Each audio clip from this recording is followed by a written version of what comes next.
বেগুন দিয়ে এই রেসিপিটা না বানিয়ে থাকলে আপনারা অবশ্যই একবার বানাবেন। শীতের সময় হাতের কাছে কিন্তু সব রকম সবজি পাওয়া যায়। রেসিপিটা বানানোর জন্য একটা কালো বেগুন ধুয়ে পরিষ্কার করে নিয়েছি। এবার একটা পাত্রের মধ্যে কিছুটা জল নিয়ে তাতে লবণ দিয়ে দিলাম। লবণটা দিলে বেগুনটা কেটে রাখলে বেগুনটা তাড়াতাড়ি কালো হয়ে যাবে না, আর যে সকল বন্ধুদের অ্যালার্জি হয় বেগুন খেলে অ্যালার্জিটা একটু কম হবে। এবার বেগুনটাকে আমি পাতলা পাতলা করে কেটে নেব। পাতলা করে কাটলে বেগুনটা কিন্তু খুব তাড়াতাড়ি সেদ্ধ হয়ে যায়, খুব কম সময়ের মধ্যে।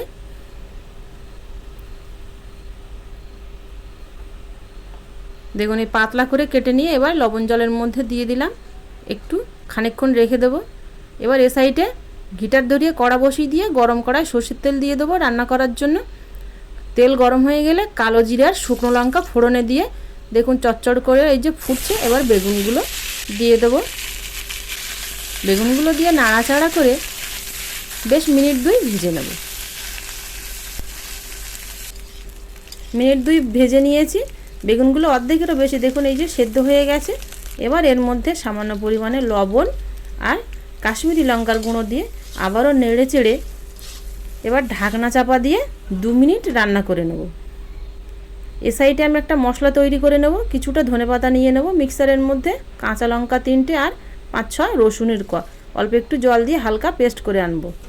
2 মিনিট পরে ঢাকনাটা খুলে নিলেই দেখুন বেগুনগুলো কিন্তু প্রায় 90% মতো সেদ্ধ হয়ে গেছে। এই যে খুন্তির আগা দিয়ে চাপছি দেখুন।